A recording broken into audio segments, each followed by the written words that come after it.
Welcome to the HR Uprising podcast. This podcast series explores HR hot topics and challenges through conversations with relevant experts and real-life HR, learning, and OD professionals. The HR Uprising is about learning through collaboration and evidence-based action. We want colleagues to have the confidence and skills to rise up through their organizations by delivering real, lasting business value. Now, introducing your host, chartered psychologist, experienced change agent, entrepreneur, speaker, and coach, Lucinda.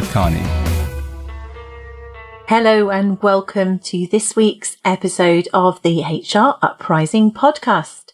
So thanks so much for staying with us and for your comments and feedback on the previous ones.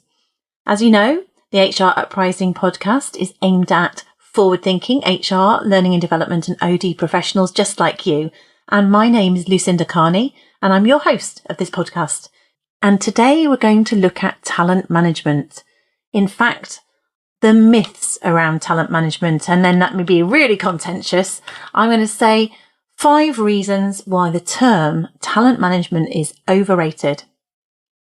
So what we're going to do here is we do a little bit of challenging around this term talent management, and then perhaps we'll get real in terms of if we are trying to do this because people are using that term to such an extent, then perhaps we need to understand how we could embed a talent management strategy and make it work in our organisation.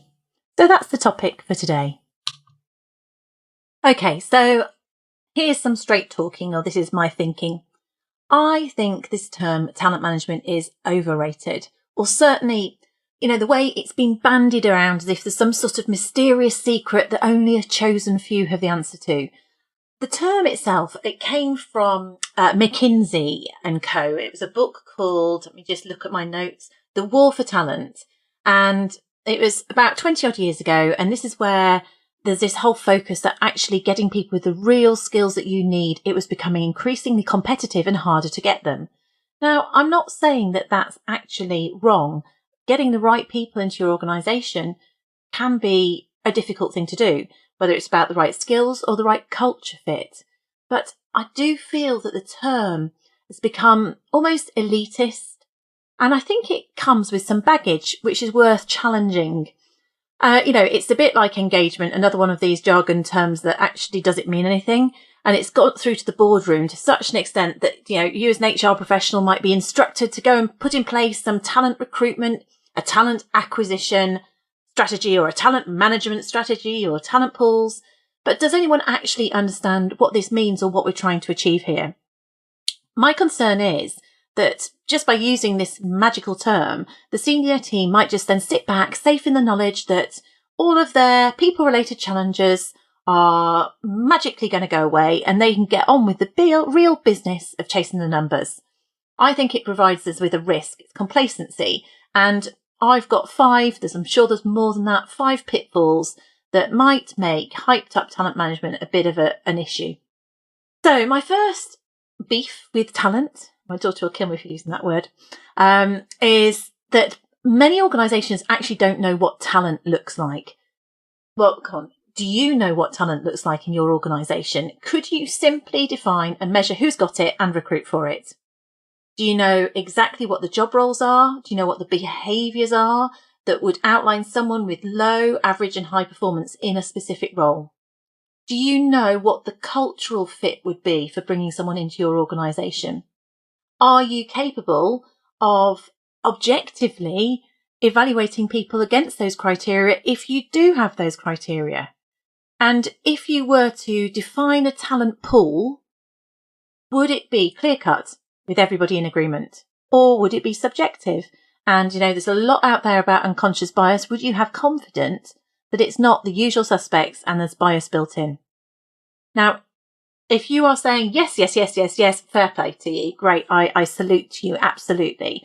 But my first challenge is, I don't think we always know what talent looks like. And you know what? Talent might vary from one role to the next and one company to the next. And that leads me on to my second point. My second point about the word talent is that talent is often situational. So if we take an example about things like Montessori schools, They are all based on this principle that we've all got talents, we've all got strengths. There's been a whole piece about strengths-based recruitment. Kurt Kaufman, in his book Follow This Path, it's all about successful organisations, is actually about finding the role that fits that person. Most people don't join an organisation in order not to perform, but we might well stick a square peg in a round hole, and they could be awesome in a square hole, but we're not putting them in the role that fits with their natural strengths. So remembering that actually someone who's talented in one role may not be in another. So you need to think about that in context. And does that mean that we need to focus on finding people to label as talent, or would it be better for us to make sure that we genuinely understand and nurture the strengths of the people that we already have in the organisation and make sure we're utilising them effectively? And with that context, you might have a lot more talent than you realise. That nicely links into my third point. So my third point is actually, and I remember this when we rolled out, the concept of talent management about 20 years ago, in the late 90s, a lot of people found the term quite elitist. I know it's become commonplace now, but there was this sort of sense that you have to identify a talent pool, and that's, let's say, 10% of the population. So that's great, isn't it? Let's just demotivate the other 90%. You've got to think about what's going to be motivational for the majority of your organisation.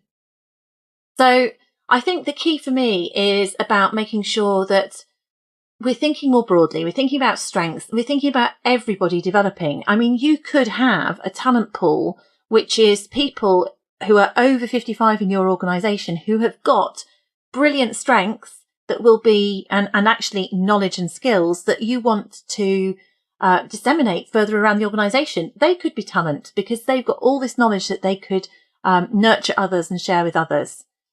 So I think this is something there we've got to think about, making sure that you've got a growth mindset. I'm using that because I've been involved as a governor at school. That's a bit of a schooly term, isn't it? For everybody. And I believe that actually if you're just focusing your efforts on the 10% at the expense of the majority, then that's a bad idea.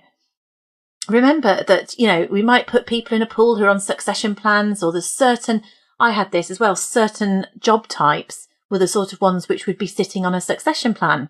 Now, actually, given that I'm talking to an HR L&D type audience, I think that's fascinating. So the business I worked in, you had a sales succession plan, you had an engineering succession plan, and you had a finance a career pool or succession plan. Did we have anyone in HR and learning and development? No, because that was easy to replace. HR and L&D, we don't have talent. We didn't have a talent pool, and we didn't have a succession plan. Says quite a lot, doesn't it? Maybe we have to start. The problem lies with us. Anyway, I digress. If you have a talent pool, unless it's extremely transparent, objective, and seen to correlate directly and fairly with performance, I think that's a risk which will demotivate the majority. If you do want to take that risk, you've got to be very sure that you've got the right people, because there may well be others who are unrecognised talent and they're not going to hang around for long. And those who don't care, they might stay in your organisation, but that's not a great thing either. So it is interesting. And there's a bit of a self-fulfilling prophecy as well there. I think, do we actually tell people their talent? They put them on a talent pool, then they believe that they're talent. Does that mean that they're going to behave like talent? And I'll come back to that point later. So my fourth point, though, is that talent doesn't automatically correlate with performance. And actually, there's quite a bit of evidence out there on that. And this is the crux for me. So we've done a brilliant job. We've recruited our top talent. Maybe we've paid over the odds. We've headhunted somebody with these skills that are really in demand. They were a top performer at their previous company. We bring them in, and then they don't live up to the expectations. Now, I don't know about you, I've seen that happen a lot of times. Why is it? And I think, again, like my earlier point, talent is situational, but actually everybody needs to be well managed. And people who are identified with talent, there may be higher expectations around this. So they may have high expectations of what they're going to get in terms of the psychological contract with the business they've been recruited into. But equally, the business might expect them to just come in, walk on water and fix everything without any kind of good induction, without clear clarity of expectations and great management. So the bottom line is, it's a terrible amount of money can be wasted if you don't have a great onboarding process, great performance management, and great talented managers. Think about what we were talking about, evidence-based performance on a previous podcast. If you want to get the most out of these people you're bringing into the organisation, if you don't have these cultures and behaviours in place, literally recruiting for talent is like filling a leaky bucket. So I would say focus on engendering a high performance culture first, get the right behaviours in place, get your managers managing brilliantly, look for people's skills and talents already in the organisation, effectively recruit from within, and you may well find you don't have to do talent recruitment to such a high degree anyway. And then if you do bring people in and you spend money on them, you're going to get much greater value out of it. So my fifth point on why I don't think talent management is a great term, I guess, or why it's overrated, is that I also think talent management can make organisations lazy. So I think that a high performance culture is everybody's responsibility. Unfortunately, talent management does tend to sit firmly in the HR camp, and it becomes maybe an HR strategic objective and it's left there. Managers think that it's HR's responsibility to recruit, measure and develop the talent. And then they just relax because all that important people stuff's being sorted. I don't think that that's effective. And the problem is the managers then are getting on with the day job. They forget about people management, and those who are not labelled as talent, well, they console themselves with the fact that they only work to live anyway. They can't see the point in trying to go the extra mile. No one's valuing what they're doing. So they think, I'll just work my hours and I'll go home and not a minute more. But then let's think, I'm one of the chosen few because we've got this top 5% or top 10% of the talented ones. Well, are they going to make up for the apathy of the other 90% with their superior performance? Well, you'd like to think so, wouldn't you? But I'd say it's more likely that they pat themselves on the back and become complacent with their total brilliance because they've been labelled as such. No, actually, I've already been recognised as talent. Why should I even bother working hard? Maybe I'm being too cynical, but I'm just challenging it out there. In fact, how about I've been labelled as talent? I've been through this amazing programme. I've outgrown the business. My manager's not great. Do you know what? I'm so good. I think I'm going to put my CV out there and see who else wants me. I have been labelled talent, So I'm being slightly tongue-in-cheek, but actually, almost could you argue we're creating a bigger problem by using this label of talent for a small number of people? We might even be encouraging them to leave, let alone stay. It does depend on how well you're managing people, how well this is all integrated into an overall programme, and actually whether the way you're doing this is building in loyalty. It could be, but also it might not be. It's got to hang together effectively. Okay, so now I've had a bit of a rant about maybe talent's not the ideal term, although I'm very honest, I haven't got a better one that people will understand. It's one of our well-known HR jargon that goes across everything from talent pools to talent management to talent onboarding and talent attrition. It would be great. Well, it's people, isn't it? It's people. So if you have got this position where, your board's saying we need a talent management strategy or onboarding strategy, then I suppose what I thought would be useful, given that we have this position, is how can you do that? So I would say this is rather like an organisational development strategy, really. It's about showing how your business strategy and key organisational goals are going to be aligned with the people that you're bringing in and the development that you're doing for them. So it's about joining it all up again. So it's obviously valuable for us to do this because it is about joining up strategic business outcomes and people or talent initiatives. This can give people the chance to be taken seriously and make sure that we're bringing in value. And it's joining up the reason that you are spending money, let's say, on people-oriented initiatives. So if you are doing talent pools or talent development programs or any other kind of development program, we'll drop the term talent, shall we? Then I think the key is making it strategic. So the way in which I would suggest you need to do this is, first of all, you need to understand from the board or the senior management team what the future goals and drivers are for your business. You need to think out for the next 3 to 5 years. So what is the competitive landscape out there? What challenges are there in the marketplace or environment? So what's the competition doing, or how are other organisations getting ahead? So I'm thinking what's quite topical at the moment, and a classic example of being non-strategic would be the fact that we've got more GPs leaving general practice than we have coming in. We've not got enough midwives in terms of the NHS. And of course, we've got Brexit, which by the time this podcast goes out may or may not have happened. All of those are actually making the people available to recruit, the talent, if we want to call that, within that environment, fewer. And you can see that that's going to drop off a cliff in certain areas. If I take another example, engineering, we've got baby boomers, lots and lots of baby boomers in technical roles in businesses who are all going to retire within the next 5-10 years. That is a crisis, potentially, if those key skills are still needed. It's often the case where you've got things like legacy technologies. So you need people to realise that in 3, 5, 10 years, if we carry on doing what we're doing, what problems might we have related to people or skills? Could also be where you've got competitors who are poaching key skills. How can you be competitive in that environment? Now, by having this conversation at a higher level, then you're making that connection between asking for budget for training and development and getting sponsorship from the board. And ideally, it means that when you're running whatever kind of development you're running, it will be seen as relevant. You're going to get the funding, and also you'll get people attending it, which is the other pain. We've put on these fabulous programs or interventions or collate fabulous content. No one uses it. They don't come on them. So this is how we need to do it. We have to line it all up with future goals and drivers. A bit like change, it's creating that compelling reason to do it. Then we need to identify how that overall strategic goal is going to be impacted by those skills. We can think about, what the problems are. Are we going to have to recruit them? So if we are going to run out these skills, then is it about us recruiting people with new skills? Really difficult in things like NHS, midwifery and medics, because medics, it takes 10 years to recruit. So even if there are, 20% more doctors' places at university, they're not going to be the consultants for another 10 years. In some more technical environments, then you could actually put in place things like apprenticeships. So you could look at all the different interventions that might help and consider which ones would be the right ones to address your particular need.